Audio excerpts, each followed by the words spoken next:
আসসালামু আলাইকুম। সবাইকে স্বাগতম সালাউদ্দিন কেমিস্ট্রির পক্ষ থেকে। আজকে আমি হাজির হয়েছি নতুন একটি ক্লাস নিয়ে।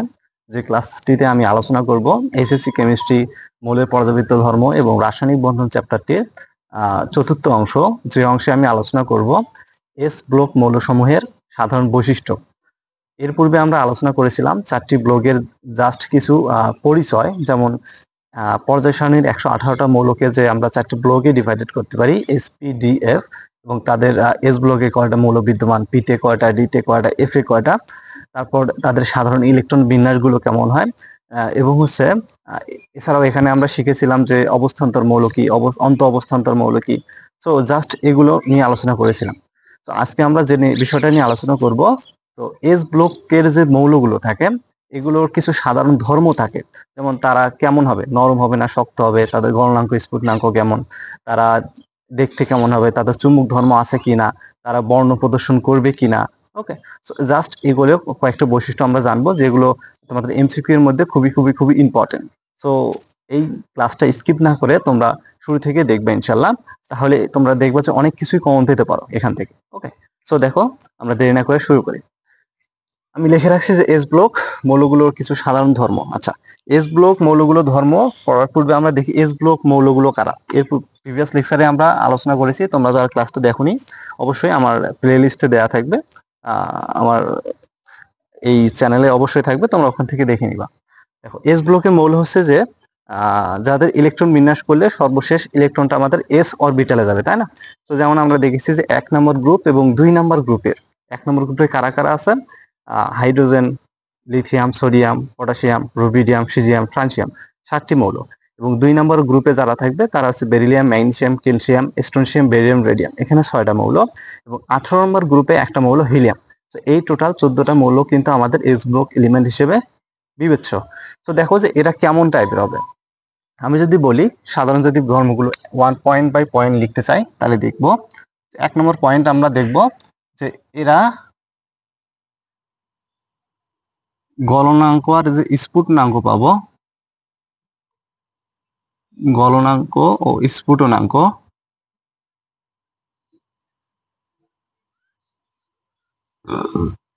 কম। এদের কিন্তু গলনাঙ্ক এবং স্ফুটনাঙ্ক কম। কিভাবে? যেমন তুমি বাস্তবিকভাবে দেখতে পারো, যেমন সোডিয়াম, সোডিয়াম কিন্তু আমাদের 1 নম্বর গ্রুপে অবস্থান করবে, তাই না? তো এইটা দিয়ে আমি একটা যৌগ ধরি, যেমন তুমি যে লবণ, সোডিয়াম ক্লোরাইড যে লবণ খাও। ওকে, তো এই লবণটা কিন্তু দেখবা যে তুমি যদি একটু হালকা পানির মধ্যে ছেড়ে দাও, দেখবা যে হালকা তাপে সে কিন্তু গলে যাবে, তাই না? তো এটা এখান থেকে বোঝা যায় যে এর যে অন্যান্য মৌলগুলো, সোডিয়াম বাদেও লিথিয়াম, রুবিডিয়াম, সিজিয়াম, এদের গলনাঙ্ক এবং স্ফুটনাঙ্কটা কিন্তু অনেক কম, ভাইয়া, বুঝছো?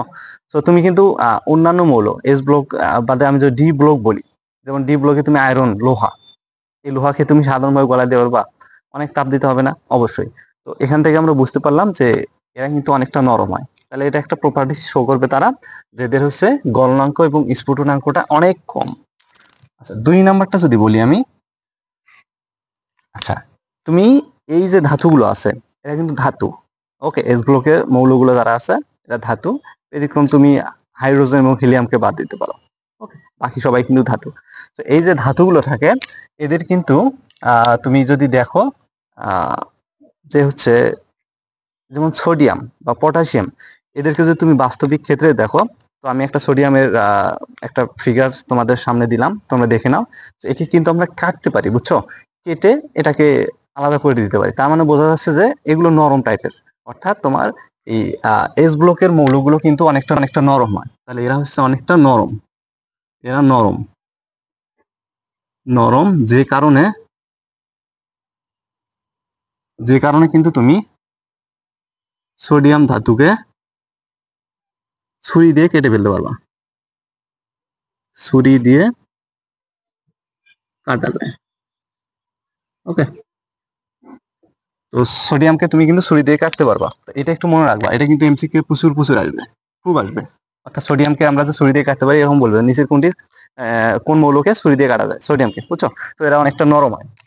এরপরে যদি আমি 3 নাম্বার পয়েন্ট বলি, আচ্ছা, এরা কিন্তু আয়নিক অবস্থায় 1 নম্বর গ্রুপের মৌলগুলো +1, আর 2 নম্বর গ্রুপের মৌলগুলো কিন্তু +2 জারণ অবস্থায় বিদ্যমান। সো এই কারণে কি হয় যে এরা যেহেতু আয়নিক অবস্থায় এরা হচ্ছে তোমার একটা ইলেকট্রন এবং দুইটা করে ইলেকট্রন তারা ত্যাগ করে তাদের আউটার শেলে বা যোজ্যতা স্তরে কিন্তু বেজোর ইলেকট্রন থাকে না। আচ্ছা, বেজোর ইলেকট্রন যদি না থাকে তারা কিন্তু বর্ণহীন হয়। বর্ণহীন কেন হয়? তো এটা অবশ্য তোমরা ডি ব্লগের যখন আমি আলোচনা করব সেখানে আরো বিস্তৃতভাবে জানতে পারবা যে এদের ফাঁকা শেলে শেষ অরবিটালে যদি ইলেকট্রন না থাকে, বেজোর ইলেকট্রন না থাকে বা কোনো ইলেকট্রনে যদি না থাকে, তাহলে এই সমস্ত মৌলগুলো কখনোই তোমার এই সমস্ত মৌলের যে যৌগগুলো পাবা, এই যৌগগুলো কখনোই বর্ণহীন হবে না। বুঝছো? এই সমস্ত মৌলগুলো যৌগ কখনোই বর্ণহীন হবে না। 3 নম্বর প্রপার্টি যেন বলতে পারি, যেহেতু যেহেতু গ্রুপ ওয়ান এর গ্রুপ ওয়ানের যে মৌলগুলো সেগুলো তুমি এক্স দিয়ে ধরলাম, অর্থাৎ তুমি যে কোনো একটা মৌল হতে পারে। এক্স বলতে সোডিয়াম, লিথিয়াম, পটাশিয়াম, রুবিডিয়াম, যে কোনো মৌল। তো এরা কিন্তু গ্রুপের মৌল, অর্থাৎ সোডিয়াম যদি ধরো, সোডিয়াম প্লাস, তার মানে একটা ইলেকট্রন দিয়ে প্লাসে কনভার্ট হতে পারে, তাই না? তার মানে সোডিয়াম আয়ন তৈরি করতে পারে। সো রুবিডিয়াম ধরলে রুবিডিয়াম প্লাস, লিথিয়াম ধরলে লিথিয়াম প্লাস। সো যেহেতু গ্রুপ একের মৌলগুলো এক্স প্লাস আয়ন এবং গ্রুপ টু এর মৌলসমূহ আমরা অন্য কোনো প্রতীক দিয়ে ধরতে পারি। আমি ধরলাম ওয়াই। আচ্ছা, ওয়াই বলতে গ্রুপ টু এর যে কোনো মৌল, বেরিলিয়াম যদি ধরি তাহলে বেরিলিয়াম, ম্যাগনেসিয়াম হলে ম্যাগনেসিয়াম, ক্যালসিয়াম হলে ক্যালসিয়াম, ওয়াই বলতে যে কোনো মৌল ছয়টার মধ্যে। এরা কিন্তু হচ্ছে দুইটা ইলেকট্রন দিতে পারে, তাই না? এরা কিন্তু দুইটা ইলেকট্রন দিতে পারে, তার মানে দুইটা ইলেকট্রন দিলে কি হবে? 2+ হবে। বেরিলিয়াম হলে কি হবে? বেরিলিয়াম 2+, ম্যাগনেসিয়াম হলে ম্যাগনেসিয়াম 2+, তাই না? তো হ্যাঁ, গ্রুপ 2 এর মৌলসমূহ Y2+ আয়ন ধারণ করায় এরা বর্ণহীন। তাহলে এরা কিন্তু বর্ণহীন নিয়ে কথা বলি, যেমন সোডিয়াম ক্লোরাইড, এই যৌগের কিন্তু কোনো প্রকার বর্ণ নাই, সাদা, তাই না? জাস্ট এরা রঙিন কোনো যৌগ তৈরি করবে না। আচ্ছা, কেন এরা রঙিন যৌগ তৈরি করে না? এই দেখো, এখানে X প্লাস আর Y2+, মানে 1 নম্বর গ্রুপের মৌলগুলো একটা ইলেকট্রন ত্যাগ করে জাস্ট X+ গঠন করবে। যেমন আমরা সোডিয়াম 1 নম্বর গ্রুপে যদি সোডিয়াম নাই, সো একটা ইলেকট্রন ত্যাগ করলে আমাদের সোডিয়াম প্লাস। একইভাবে 2 নম্বর গ্রুপের যে মৌলগুলো Y2+ মানে কি, তারা দুইটা ইলেকট্রন ত্যাগ করতে পারে। যেমন আমি যদি বলি ম্যাগনেসিয়ামের কথা যদি বলি, সো ম্যাগনেসিয়াম দুইটা ইলেকট্রন ত্যাগ করতে পারে, তার মানে যে কারণে সে ম্যাগনেসিয়াম 2+ হয়। আচ্ছা, এদের যেহেতু ইলেকট্রন ত্যাগ করার ফলে শেষ অরবিটালে কোনো প্রকার ইলেকট্রন থাকে না, জিরো। অর্থাৎ এইটার ক্ষেত্রে যদি আমি দেখি, এর কিন্তু 12টা ইলেকট্রন, তাই না?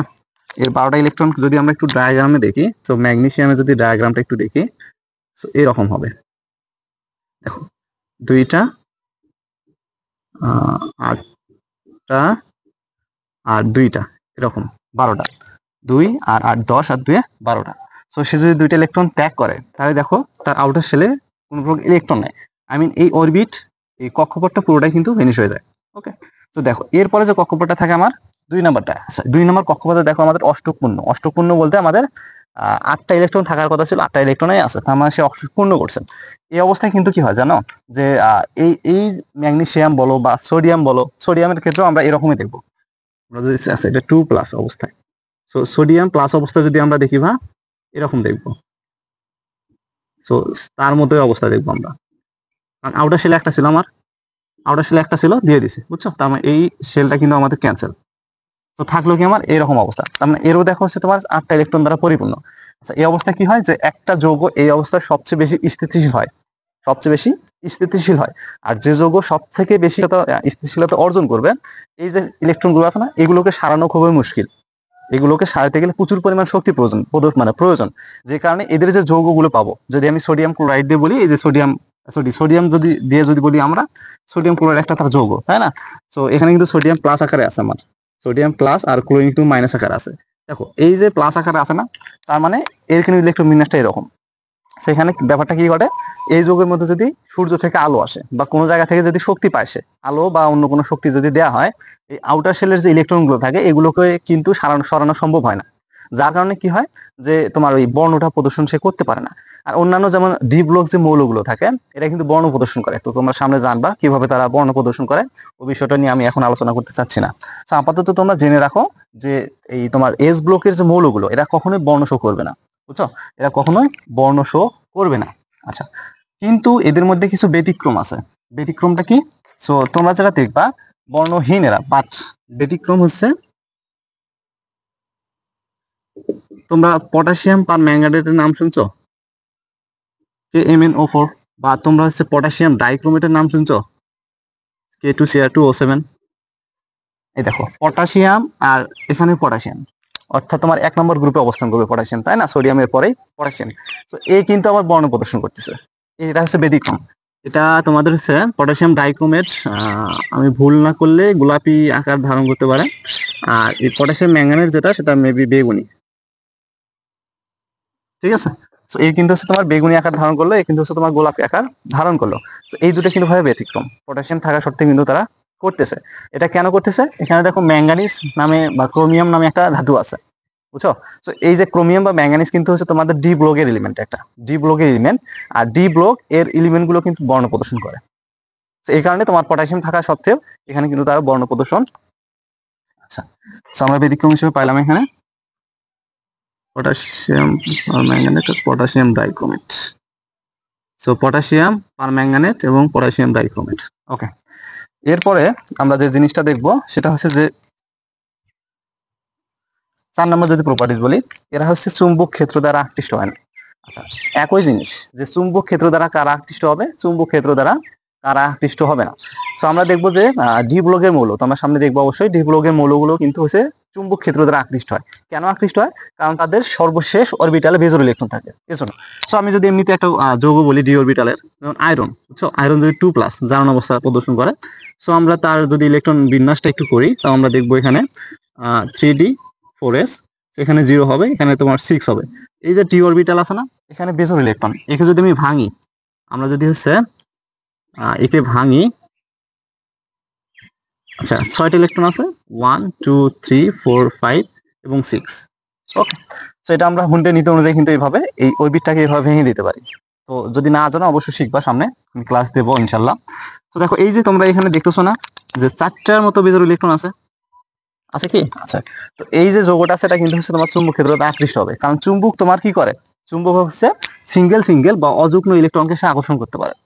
কিন্তু তুমি অন্যান্য যৌগে আসো, তুমি এস ব্লকের অন্যান্য মৌলগুলো দেখো, যদি আমি বলি সোডিয়ামের কথাই বলি, তো এখানে দেখবা তুমি যদি ইলেকট্রন বিন্যাস করি, সে 1s 2s 2p, 2টা 4টা 6 10টা, সে ইলেকট্রন একটা দিয়ে দিছে, 11টা ছিল, একটা দিয়ে দিয়ে সে হচ্ছে 10টা ইলেকট্রন শো করতেছে। সর্বশেষ অরবিটাল আমার এটা না, শক্তি স্তর এটা না, এখানে কিন্তু সর্বশেষ শক্তি স্তর কিন্তু 3D 4s না, বুঝছো? এখানে ইলেকট্রন দেওয়ার পরে কিন্তু এখানে দিতে হয়।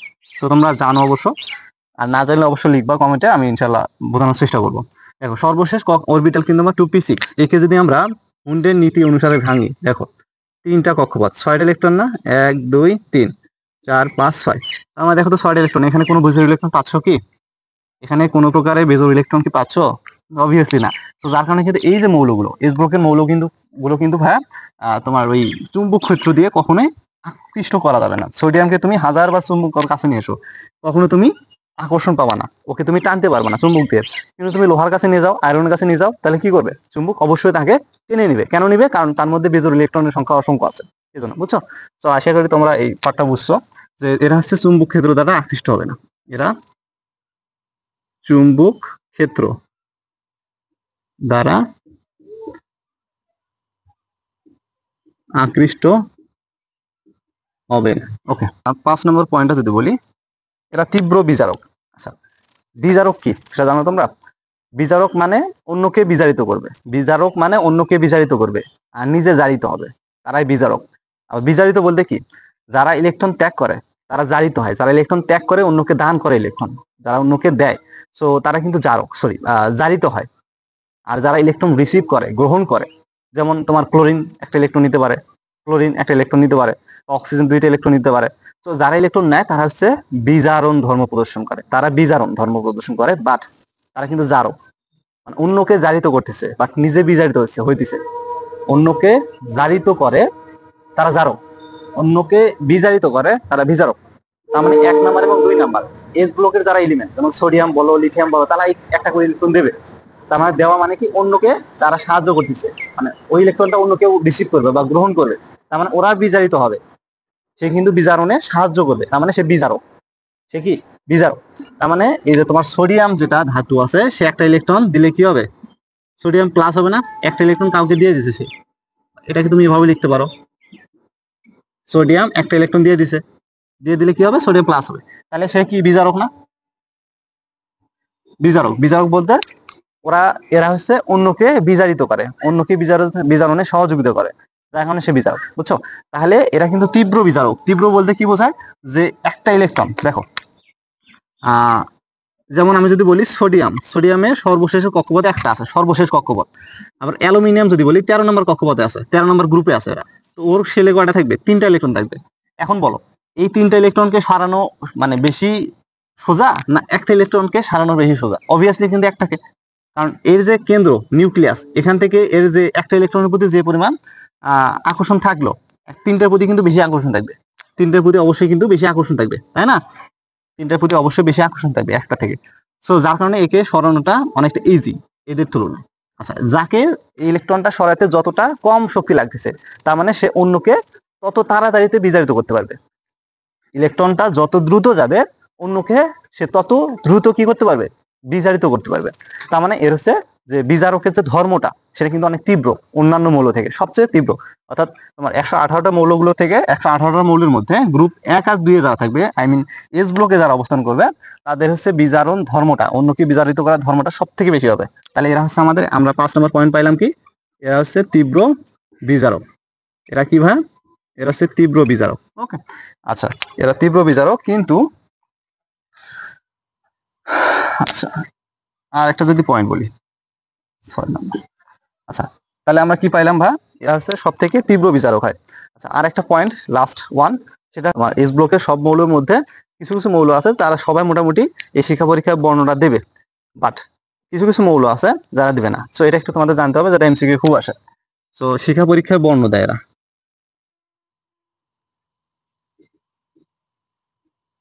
শিক্ষা পরীক্ষায় বর্ণ দেয়, কিন্তু বেরিলিয়াম ও ম্যাগনেসিয়াম বর্ণ নেবে, বর্ণ দেয় না। আচ্ছা দেখো, শিক্ষা পরীক্ষায় বর্ণ দেয়, কিন্তু বেরিলিয়াম আর ম্যাগনেসিয়াম বর্ণ দেয় না। তার মানে আমরা বুঝলাম যে এস ব্লকে যারা মৌল থাকবে, তারা সবাই মোটামুটি শিক্ষা পরীক্ষা বর্ণ দেবে। শিক্ষা পরীক্ষা বলতে কি বোঝাচ্ছে একটু আমি যদি এক্সপ্লেন করি, ধরো এখানে একটা সোডিয়ামের কি আছে, ধাতু আছে। সো শিখা বলতে একটা জাস্ট তোমরা ল্যাম্প দেখছো, ল্যাম্প বা ল্যাম্পো যেটা আছে নিচ থেকে তাপ দেয়। সো অবশ্যই তোমরা এটা দেখেছো। সো আমি যদি এটা একটা ল্যাম্পো ধরি, যাই হোক এরকম আছে। সো এই যে ল্যাম্পোটা, এটা হচ্ছে তাপ দিতেছে, বুঝছো? এই যে ধাতুটা আছে না এখানে, এটাকে তাপ দিতেছে। সো অ্যাকচুয়ালি ধাতু না, এটা লবণ আকারে থাকে, বুঝছো? যদি আমি একটা লবণ নেই, সামহাউ ক্যালসিয়ামের একটা লবণ নেই, ক্যালসিয়াম কার্বনেট একটা লবণ নিলাম, ক্যালসিয়াম কার্বনের একটা লবণ নিলাম। সো এটার সাথে তোমার শিক্ষা পরীক্ষা আরেকটা যৌগ ইউজ করা হয়, যেটা হচ্ছে HCl। শিক্ষা পরীক্ষা একটা আমরা যৌগ ইউজ করি, যেটা হচ্ছে HCl, হাইড্রোক্লোরিক অ্যাসিড। তো এইটার সাথে যদি বিক্রিয়া করি, তো আমরা এখানে দেখবো যে ক্যালসিয়াম ক্লোরাইড তৈরি করবে, এবং সেই সাথে তোমার কার্বন ডাইঅক্সাইড তৈরি করবে, তো এখানে একটু পানি তৈরি হবে, বুঝছো?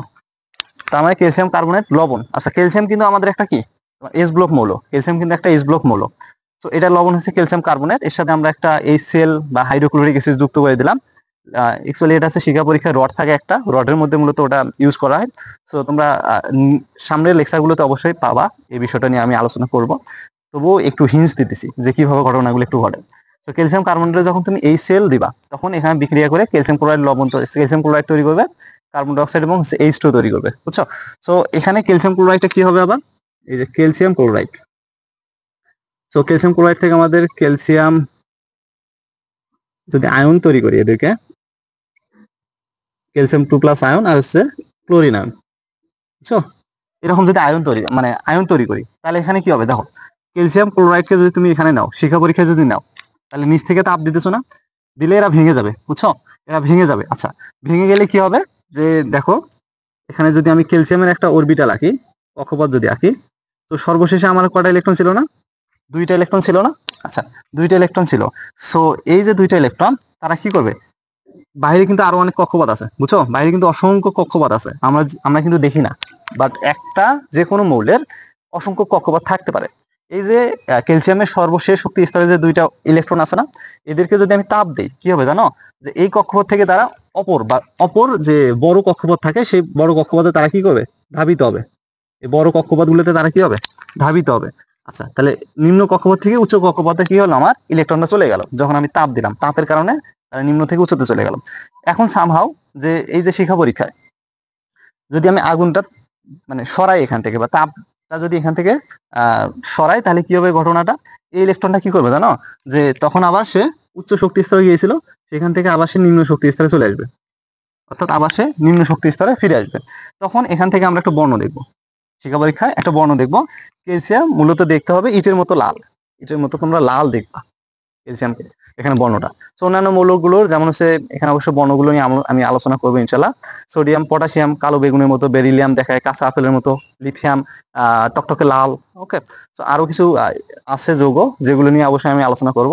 আর এই যে শিক্ষা পরীক্ষা বর্ণ প্রদর্শন করা, এটা কিন্তু আমাদের গুণগত রসায়নে আলোচনা আছে। আচ্ছা, তো আশা করি তোমরা বিষয়টা বুঝতে পারছো যে শিক্ষা পরীক্ষা আর বর্ণ দেয়। আচ্ছা, কিন্তু আমাদের বেরিলিয়াম আর ম্যাগনেসিয়াম শুধু দেয় না, একটু একটু বলি তোমাদের। বেরিলিয়াম এবং ম্যাগনেসিয়াম কেন শিক্ষা পরীক্ষায় আমাদের হচ্ছে বর্ণ প্রদর্শন করে না, একটু বলি তোমাদের। আচ্ছা, বেরিলিয়াম কিন্তু আমাদের দেখো পর্যায় সারণীর হচ্ছে 2 নম্বর গ্রুপে না, সো এরা কিন্তু হচ্ছে 2 নম্বর গ্রুপে। প্রথমে থাকবে বেরিলিয়াম, তারপরে থাকবে ম্যাগনেসিয়াম, তারপরে ক্যালসিয়াম। সো এভাবে কিন্তু তারা যাবে, তারপরে ক্যালসিয়াম, স্ট্রোনশিয়াম, বেরিয়াম, রেডিয়াম। সো এরা কিন্তু যাবে, বুঝছো। এখানে ব্যাপারটা কি করে, আমরা জানি যে পর্যায় সারণীর উপর থেকে যতই আমরা নিচে আসি, উপর থেকে নিচে আসি মানে বেরিলিয়ামের পরে তো ম্যাগনেসিয়াম, ক্যালসিয়াম, তো ততই আমাদের আকারটা কম বাড়ে, তাই না? এভাবে কিন্তু বৃদ্ধি পায়। সো যতই আমরা উপর থেকে নিচের দিকে আসি, আকারটা কিন্তু বৃদ্ধি পায়।